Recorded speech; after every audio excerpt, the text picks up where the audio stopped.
All right, man. Well, I get fired up anytime I listen to Andy Albright. All right, I am on my join.me, so you can see me live and live in color. My new pompadour hairstyle.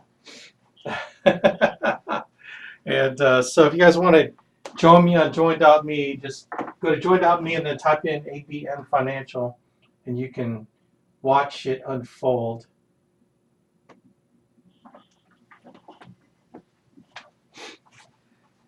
Okay, so the other two questions. So we're resuming from the last conference call last week, and so we talked about the first question. First question is, what do you want? And then the second and third question, okay? The second one is, when do you want it? And then, wow, I just barely see that. And then, what are you willing to give up to get it? It's kind of hard to read that on the board, but that's what it says. So the first question we answered last week was, what do you want? And then the second and third one we're going to talk about today is, when do you want it and what are you willing to give up to get it? And once you go through these three questions, I think what you will end up with is clarity. Clarity is everything. Clarity is what you need in order to achieve anything in your life. Because when you clear away the mist that life throws your way and all the confusion and stuff, what it comes down to is, what am I going to accomplish this next minute with what I want to accomplish? Is the next thing I'm going to do furthering me to what it is I want, or is it holding me back from what it is I want? And so it allows you, this gives you criteria by which to determine, are you making forward progress, right? Yeah, I mean, you've heard it, 2 steps forward, 1 step back. Well, some of us take 2 steps back and then 1 step forward, 2 steps back. What we're trying to do is try to net positive. Okay, the 2 steps forward, 1 step back, 2 steps. The 1 step back is really when you do things that don't further your progress towards your goal of what you want to accomplish, what you want your life to be, the vision that Andy talks about, the vision of what you want to accomplish for yourself, then why are you doing that thing, right? And so this whole idea of, when do you want it? When do you want your life to change? Okay? Do you want to wait to start making changes in your life, or do you want to start now? The journey of 1,000 miles begins with the first step. So you got to dream big, but you got to start small. Okay, your dreams have to be something compelling emotionally that you really want and need, or you're going to die if you don't get it. Okay, and we talked about that last week. Prioritizing the things that you want and need, and that you're willing to do everything you can to get those things. They're not money per se. Money may have some to do with it, but are other things that you want, like a better relationship with your children, better relationship with your spouse, better relationship with God in heaven. Those things are measured by then your actions. So dream big and start small. How do you start small? What am I going to do today? What am I going to do this next hour? What am I going to do now? Now, you're on this conference call listening to me. So I hope, and you were probably on the activity call. So what you're doing these 2 hours is you're sharpening your sword. You're getting sharper mentally. You're learning these concepts of success that you can learn how to teach them yourself. So when you learn it to teach it, you learn it to do it. You learn it better as if you're going to teach these concepts to other people. So I want you to learn to teach it. You learn it to do it, and then you learn it to teach it. Okay? Then you teach the teachers to teach it, which I'm hoping I'm doing all three of those things for you. I'm teaching you to do it. I'm teaching you to teach it. And then I'm teaching you to teach it to other people to teach it. See how all kind of those layers go in there. These are just three questions. Three questions, I think, I dubbed them the three questions of clarity. What do you want? When do you want it? What are you willing to give up to get it? So the when do you want it? Okay, there's the someday, someday I want it, or there's I want it now. Okay, well, here's the one thing you got to wrestle with. Most people overestimate what they can get done in the near term, and they underestimate what they can get done in the long term. Okay, let me say it again. Most people overestimate what they can get done in the short term, and they underestimate what they can do in the long term. So the one thing that I urge you to have is a long-term vision of what it is you want to accomplish in your life. Okay, we call it begin with the end in mind. Andy Albright talked about it today. Begin with the end in mind. What do you want your life to be? All right. What are those things that we talked last week about of what you want? Paint that picture in your head, and then, okay, let's game plan. When do you want it? By this date, okay? Where's my book?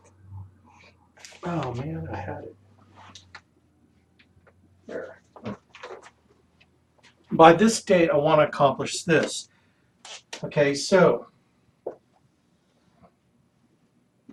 here's some of the concepts we're talking about. Long-term vision, okay? The idea of start now with the small steps, okay? So everything that you have to do to get where it is in the future that you want to go begins with what do I do after this conference call is over with? What am I going to do after this conference call is done? Okay, so the long-term vision. Now, how do you get there from here? How do you turn that into what it is you want to accomplish today? Well, what you do is you take those lists of things, those priorities, like get out of debt. We talked about that. Maybe it's bringing wife home from work, flushing her job, wife home. Maybe it's a new home. Okay. These kinds of things. Private school for the kids. Savings. Shoring up your savings account, your mental security account. Like, imagine how many of y'all would feel less stressed if you had $25,000 in the bank just sitting there as an emergency fund if something important came up, like if your transmission went out in your car, right? Or one of your relatives had to go to the emergency room, they couldn't pay for it, or I mean, some of those things where you had to spend $2,500, like bang, and you had $25,000 in the bank to be able to draw that in an emergency. It's just sitting there. It's your emergency slush fund. Okay. How many of you would feel better that you had that built up? See, those kinds of things. So if that would be an important thing for you, what are you going to do to make that happen? Is it just a wish or is it a goal? Okay. So I'm going to kind of talk about some of these, this whole idea of when do you want it and the things you got to do to get there. There's, in this book again, And I'm going to share with you key books. This one I've shared with you last week, Off Balance by Matthew Kelly. This one, as you can tell, I've got notes galore. Okay. Okay, because I study this book and I keep studying it because there's things in it that I'm not doing as well as I could. And he talks about this idea of not getting bogged down by the urgent. Okay, and there's that book, First Things First. I'm looking at my, oh my gosh. There it is.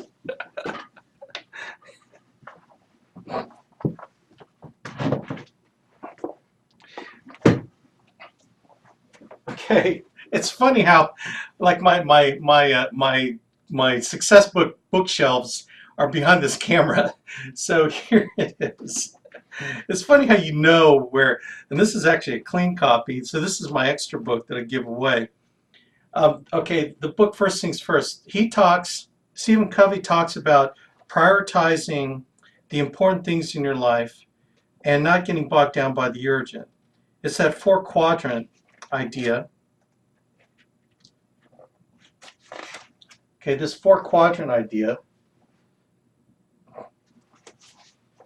Okay, so I'm gonna touch on this. I'm not gonna teach you this because you need to get the book.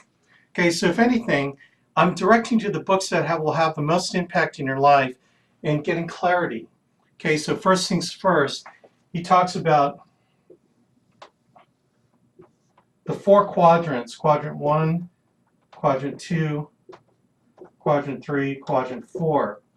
These are urgent, not urgent. And this is important, not important. All right? So these are all the things you're doing. So your actions, the things that come at you, are they urgent and important?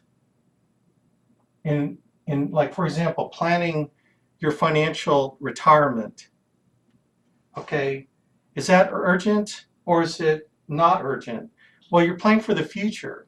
Okay, it's not the thing that you have to get emergency now that you got to do. So it's important but not urgent. So planning for retirement. Okay, your son breaks his arm and goes to the emergency room. Okay, that's urgent.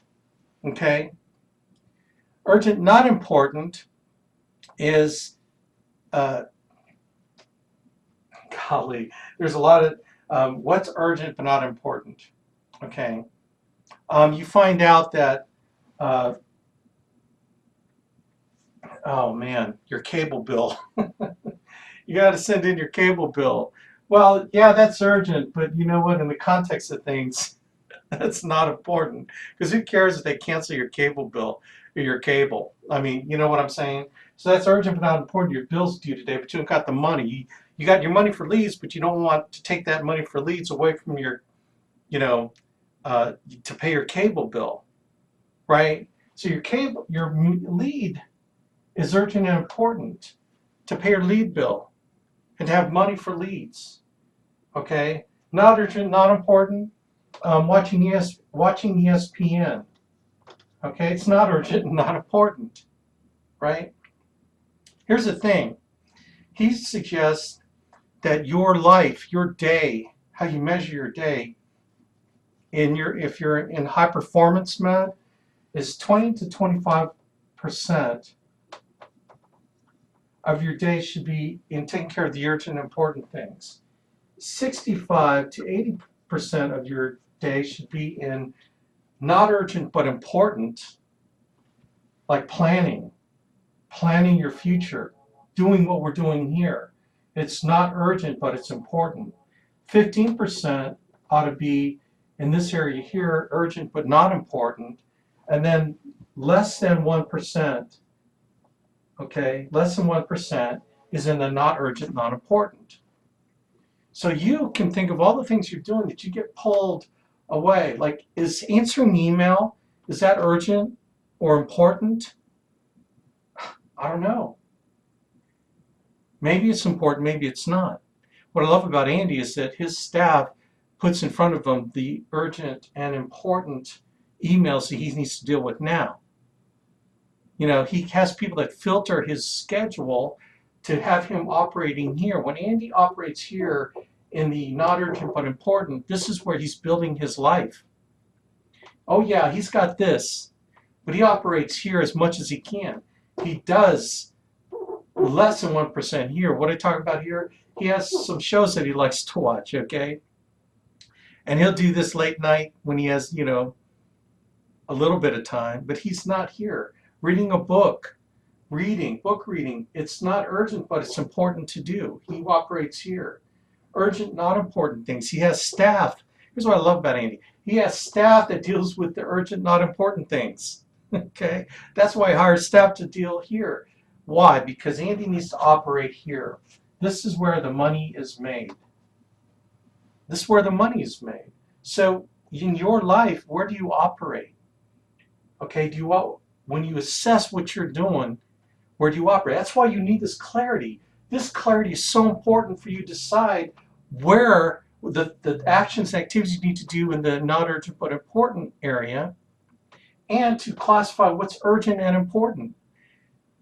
Notice that these are the largest percentages. You're going to operate in the upper half and the important half, and then you're going to do most of it on the upper right quadrant. Okay? So these three questions will help you decide here. Do you see how this kind of cascades? Without clarity, you don't know what this is for you, right? What you might think you're doing here is actually here, and you should be doing it, okay?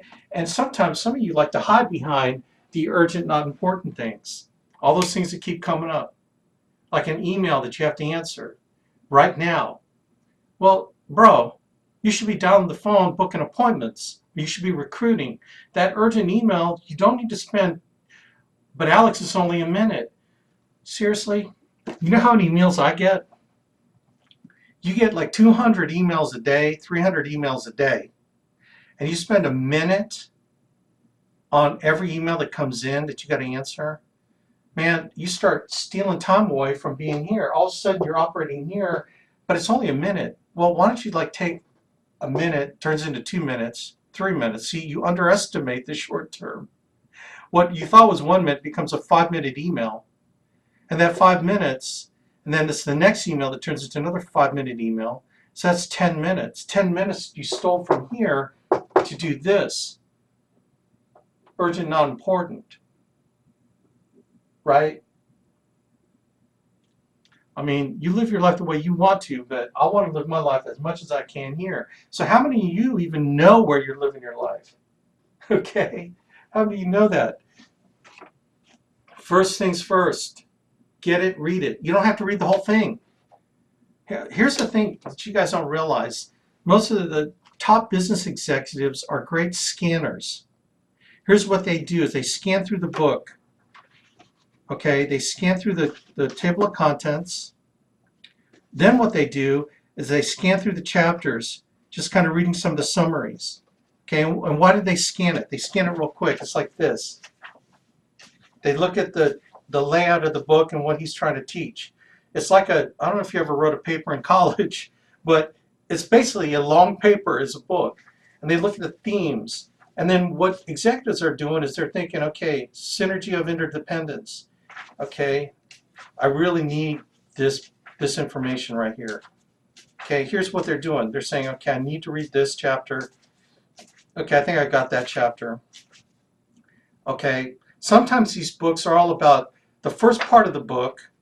Was actually, you didn't know this, I was giving you a lecture on how to read a book. The first part of the book is sometimes platform to justify everything in the second half. A lot of it is trying to create credibility for everything he's saying, then all the important stuff he's saying in the second half. So executives will look through and say, okay, that's all support material. In other words, why what he's saying is important and true in his own mind. Okay, and so then they finally get to, okay, I see. Now this is where he starts into the good stuff. Okay, so I need to read that section. Okay, that one, boom. Okay, that takes about 20-30 minutes. Now a book this size will take about 20-30 minutes to scan it. Okay? Then he's making notes on the parts he needs to read. Then what he does is he reads those sections first and pulls out what he can. Some of the stuff that is based on previous material, he may scan it to look back and get that done. Okay, he's sucking out stuff out of the book that he needs right now, right? But some of y'all start reading at all the people that have said something about this book, and you start reading all the people. You just go from page to page to page. It's like reading your Bible from page 1 to page 1000, right? I mean, how many people do that? There's some people I know that have done it. Okay, but when you're needing something out of the Bible, you go to that part that you need to study and learn it, and because your life's in a place now where that verse will have meaning to you, right? It's like I was reading in Acts 2 nights ago, and I, for some reason, I've never remembered this part, but when they were having the disciples sell all their goods and their land and then come back and donate to the church, there's this husband and wife that did it, but they didn't give everything. They held back stuff for themselves, right? Like, for example, let's say their house is sold, their stucco house in Jerusalem, they sold for $150,000. Well, they kind of like pocketed 50,000 of it, and then came to I forgot who it is, Paul, Peter, whomever. Here's 100,000, or was it James? I don't know. It was the enforcer apostle. Here's 100,000, and James said, "Bro, I'm sorry, that's not all of it, because I know you sold your house for 150,000, so you're keeping that 50 grand for yourself. Oh man, I'm sorry, but you're dead." Boom, he drops dead, right? He drops dead, and then his wife comes along looking for her husband. Where's my husband? Where's my husband? Because they carted his body away, right? Where's my husband? Where's his? And then she goes up to him. Where's my husband go? And he said, I know what y'all did. You're dead. Boom, you're dead. I'm thinking, whoa, that was in Acts, and I was going, Acts, not AXE. Although that particular story is Acts because they got axed. Oh my gosh. And I'm thinking, wow. And so in my mind I'm going, what can I learn from that? Don't hold back? Is that the lesson, Alex? Because if you hold back from God, then he's going to strike you dead. It was a pretty heavy lesson. I'm thinking, man, what if I held back to be selfish? Anyway, it was like I was tripping on that, I was tripping on that. But anyway, going back to reading books, that's a little bit of an aside. That's how you scan a book. That's how you pull the nuggets out of it that you need today, and then you go on to the next book. Right? Now this one, as soon as I started scanning it, it's like I need every ounce of information I get from it. I need to read it more. This is my reference book for everything. Off Balance by Matthew Kelly, right? Okay, so that was a little sidebar on how to read a book, how to pull stuff out of it. All right, so do you know where you're operating? So here's another part of when you want it, okay?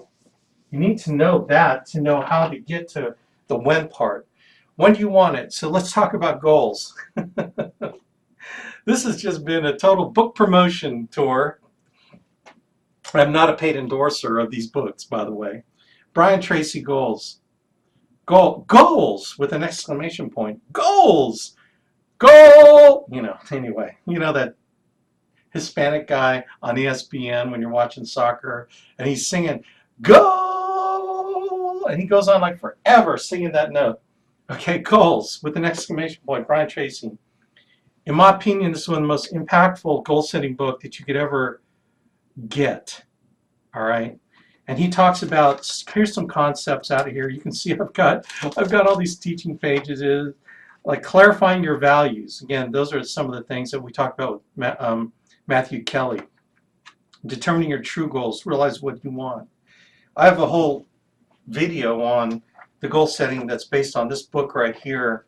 I'm not going to reproduce it here. In fact, I'll probably suggest it when you see this video. I'll suggest that video. But this one, so some of the concepts out of here is determining, like he says here, he does some really great research. Like they've done research. The people that have goals, like there's all kinds of studies. Like they did a study on people that graduated from Harvard MBA or something like that, some highfalutin school. And so what they did was they tracked their progress over time in terms of their success. And one of the things that they asked them is, do you have goals? Do you set goals? So simple question.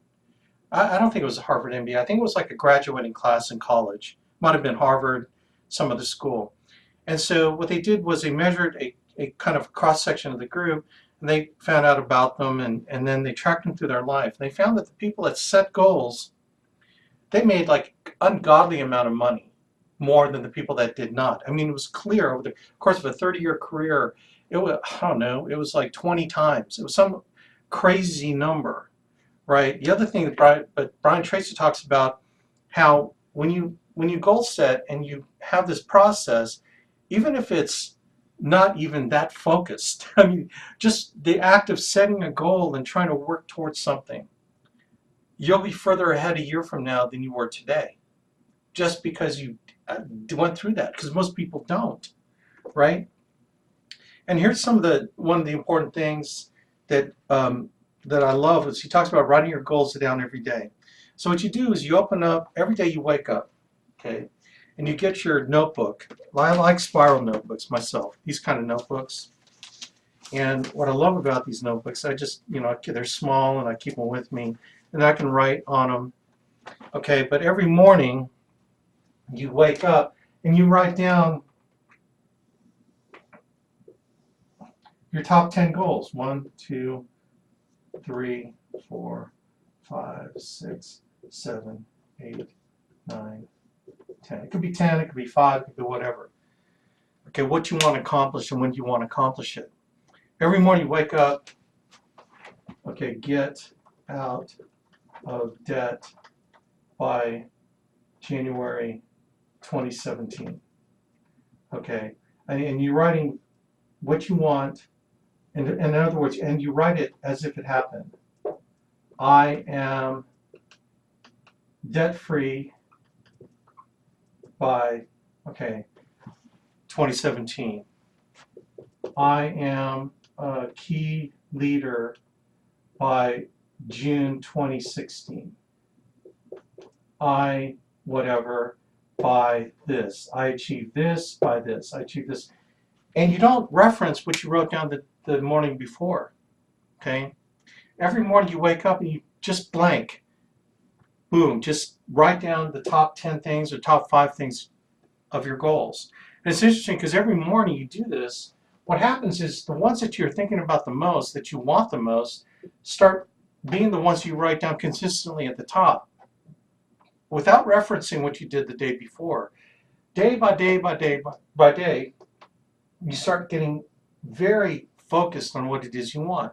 So that's the thing. By going through this exercise, not only does it help you clarify what you want, but it also further cements what you need to do. So you figure out what you want, and then you know what you need to do in order to get it. And it's a subconscious thing on the most deepest level. On a subconscious basis, you're programming yourself so that automatically the inside urges of you to make a decision of what I'm going to do this next hour, now hopefully you have that scheduled, okay, is that you have that feeling inside your gut that says, I got to do this, I got to do this, because it's going to push me forward towards the goal that I'm trying to achieve, okay? So it creates the feeling to do the right thing. But when you wake up with nothing, with a blank slate, and don't write down goals, then anything you do today will get you anywhere you want to go, except that you just don't know where that is, okay? I love that part about this book. This book talks about how to ingrain it in you. Um, Review your goals daily, putting it in your subconscious mind, writing it out in positive. Okay, so it's like, um, I will stop smoking by this date. Okay, that's a negative goal. I will stop smoking. In other words, you need to write it in a positive. I am tobacco free by this date. You see how you change it from negative to positive. Kind of goes back to that what do you want part when I said that you got to phrase things in the positive because your brain understands positive. Like when you say don't touch that hot stove, when you tell your child don't touch that hot stove, don't touch that hot stove, don't touch that hot stove. They hear you say touch that hot stove. The don't is processed after. So your brain processes the positive things in a statement before it processes the negative. So it's the don't touch that hot stove. Don't touch that hot stove. They touch the hot stove. That's just how your brain works. So when you focus on things you don't want, you end up getting the things you don't want. See, that's where worry and fear kick in. When you start fearing and worrying about the things you don't want, you start going towards the things you don't want. You're totally focused on those things. Does that make sense? Goals. What other books do I have? This is really turning into a book fest. But I'm telling you what, man, you seriously got to figure this out, and you've got to get into the books. You're never going to know everything Andy Albright knows unless you've read all the books he's read. All right? So, Goals. Off Balance by Matthew Kelly. First Things First by Stephen Covey. Okay, I'm not giving you 100 books. I'm looking at more books on my shelf. Oh man, there's so many good ones. Oh, there's my original copy of First Things First. Anyway, these books will make you $1 million. These books right here, gang, will make you $1 million. I promise you. Okay, or get you whatever you want in your life. You just got to implement it. Read it and implement. Read and implement. Okay. So we went over kind of urgency. We went over writing your goals down and being focused on it. Oh, golly. Cord. The speak what you want. Okay, there's a book. I know I should be more prepared. God bless America. What is it? I know I have it. It's what you say when you talk to yourself. Ha ha ha!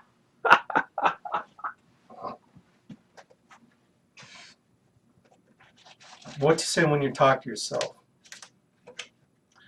There's another one. Anyway, okay, because this is the first one I found. What to say when you talk to yourself. So now that you have your goals set, now you have to speak your goals into existence. And it's all that subconscious thing. You know, the mind, the subconscious mind is a powerful thing. I call it your internal GPS, right? Now, how do you get where you're going when you go on an appointment? You put the address in, and then you let the GPS calculate where to go, and then you just drive the car and follow the directions on the GPS, don't you? Well, did you know that your subconscious mind does exactly the same thing? Your subconscious mind is your internal GPS to what you want to accomplish in your life. Okay?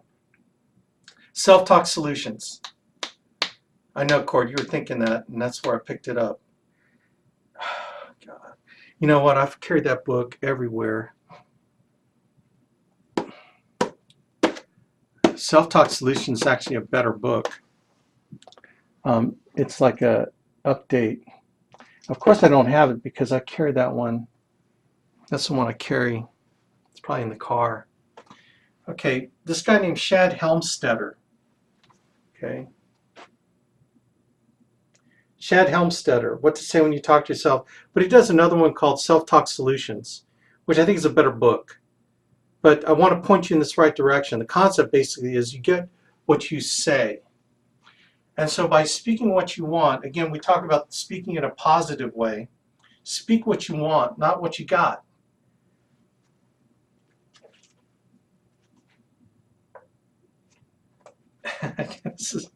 I've got two of these. This one has bookmarks. It's newer. This one's beat up and gray. Anyway, what to say when you talk to yourself? Shad Helmstetter. You got to speak what you want, not what you got. Again, you're focusing on things you want, not what you got. It's like, oh God, I'm in debt. I'm in debt. I'm so much debt. I got to get out of debt. Oh man, I'm so much debt. You're all worried, and what happens is you get worse. You're not doing anything to get out of it because you're not focused on it. So what to say when you talk to yourself, or Self-Talk Solutions is actually the better book. Self-Talk Solutions. So you program it. Okay, so the long-term vision starts small steps. Okay, so 2, we got the books to program yourself properly in this. The first book is First Things First.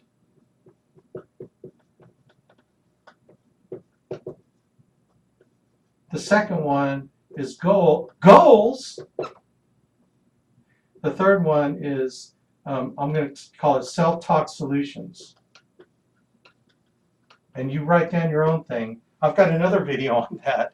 And I'll put all these reference videos because I've done videos on all these number 2 and 3 primarily, but Self-Talk Solutions. I actually have MP3s of programming, how you could listen to yourself on an MP3 at night. You stick these headphones in your ears or a pillow speaker and just hear yourself talking your goals all the time. It's like powerful. It's the most important thing I've ever done in my life was program a cassette player. I know, I'm dating myself. When I first started doing this, and I listened to a 45-minute of me talking about the things that I wanted in my life. And man, I just kept listening to it, and things manifested itself like almost magically. It was like really weird. When you're doing this stuff like goals, it's amazing how God will send you things in your path to help you with it. Like when you speak what you want, it all starts illuminating. Like you start, like for example, when you buy a car, let's say you buy a green Volkswagen Bug. Like it's like, oh, I think I got the most unique car in the world. So all of a sudden you're driving your green Volkswagen Bug. All of a sudden you see all the green Volkswagen Bugs driving around you. It's like you're in the car, and then, golly, there's a lot more than I thought, right? Well, that's what happens when you program your subconscious mind, because the things that you want programmed subconsciously, all of a sudden this thing pops up that I got to do. This thing pops up. This opportunity of a person coming into my life is a person I can learn to advance myself better to help me get what I want.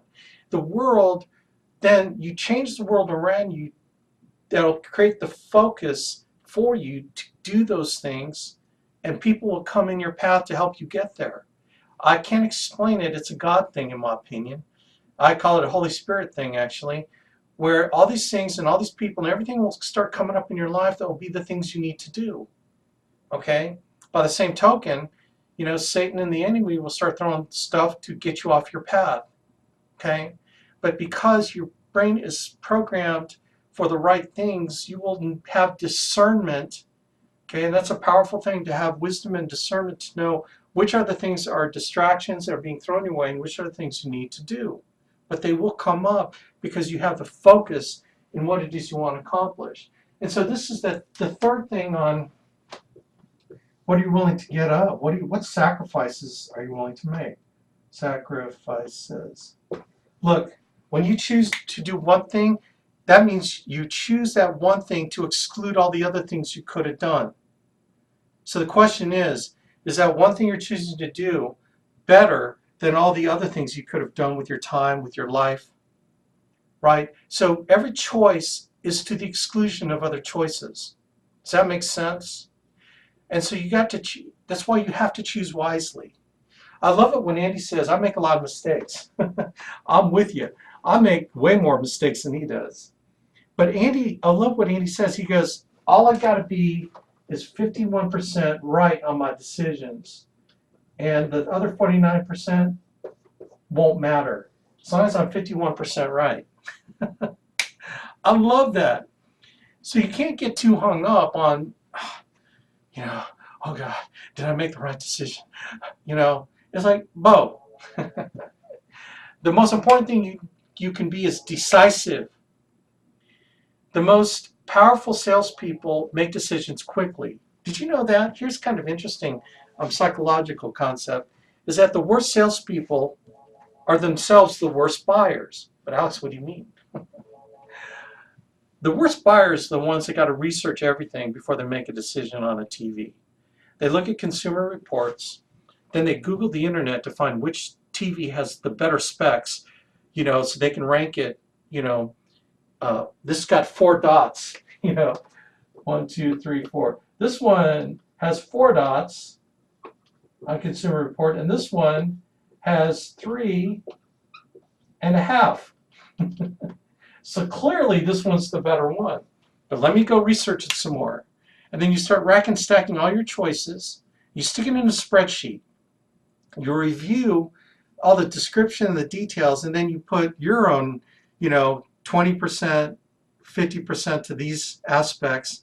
You kind of rank them. And then you add up the numbers, and then all of a sudden you sort the spreadsheet, and boom, you made your choice. Well, I will guarantee you this, that those of you who think like that are probably terrible salespeople. Just because psychologically the top salespeople are the ones that are decisive, they make decisions quick. And the reason why they make decisions quick is they have no sympathy for people that say they want to think about it. The analytical people.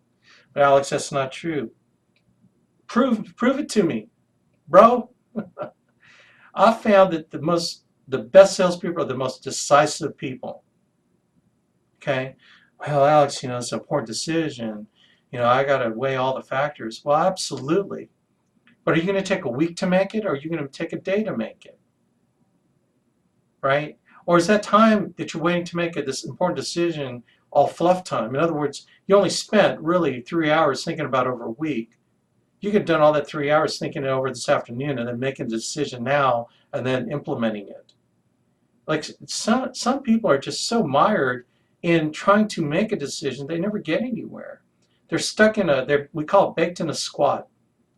They're so worried and fearful. It's like, bro, make a decision. Even if it's the wrong one, at least you're moving forward. You ever hear the saying, you can't steer a parked car? You got to get moving. You got to get moving, man. Start moving, and then we can guide you. See, the person that's driving that constantly gets help from their upline or their upline growing manager, their friends, their mentors, that will guide them and direct them where they need to go. You can't do it alone. You can't do it by yourself. That'll help you become decisive, right? Got to be decisive. So what does that have to do with sacrifice? Man, what do you have to give up? There's some, it's like you got to give up comfort. I'll tell you right now, you got to give up comfort. Comfort is some luxury you do not have. You have to be uncomfortable. If you're uncomfortable, you're not growing. Here's what I love about what,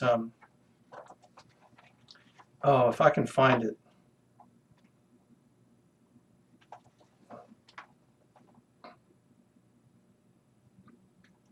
He's hardcore on it too.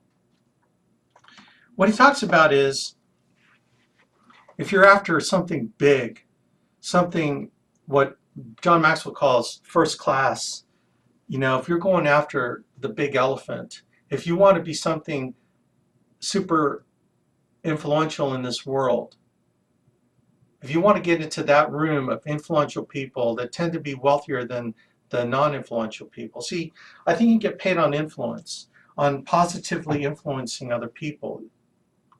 The value that you add to other people is what you get paid on.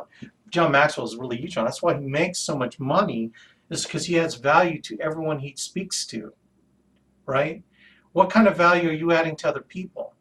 Here's the thing about that, is that if you're just looking for a 40-hour work week, you're not going to get into that room.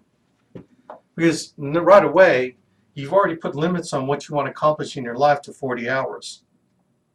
So you're thinking about minimums at that point. What's the minimum I can do to get the maximum? Right? So that is already a limiting idea in your mind. that you're only going to work 40 hours. Bro, if you want to get into that room, into the other room, into the room of the world class, in the room of the people that make crazy amounts of money, not that it's a money thing, you'll find that those people in that other room, they aren't focusing on the money. Okay, they're getting paid to influence other people, influence things, influence ideas. They're paid to create influence and adding value. That is not a 40-hour week job. That isn't that's a consuming thing, every waking moment type of thing. Okay? Well, Alex, I don't want to give up my family. Bro, did you read this book? You don't have to give up your family. Remember we talked about here on prioritizing? You prioritize your time. We're not talking about that junk. We're talking about taking the stuff out of quadrant.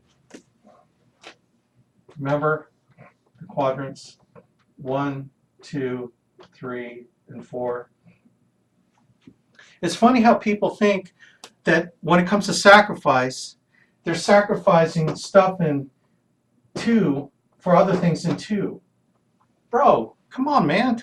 That's not what we're talking about. We're talking about sacrificing, it's funny, it's a weird thing to say, sacrificing the unimportant things into the important things. So you're taking your time out of here, T sub u, for all you engineers, T sub u for T sub I, important. So you go from T sub u to T sub I, time that's important. You're not talking about stealing this time. This is family time. Okay, this is work time. You're building your dream time. How about that? Family time, building your dream time, worship time. That's what I look at this. You're not talking about robbing these. You're sticking stuff from here to here. That's all you're doing, right? So that's the sacrifice you're talking about. So you go from spending time, all the recreational stuff like video games and watching movies and listening to stuff that doesn't advance your life, just junk, all the junk and the peripheral stuff that's consuming your time, right? And you're focusing it on being world class, being first class, having the most influence on other people. That's what we're talking about. That's why we talk about building this business. Building the business allows you to have influence on other people, allows you to have opportunity to add value to other people so that you can get into that other room, the room of the committed, that other room of influence, the other room of wealth, that other room of freedom from fear.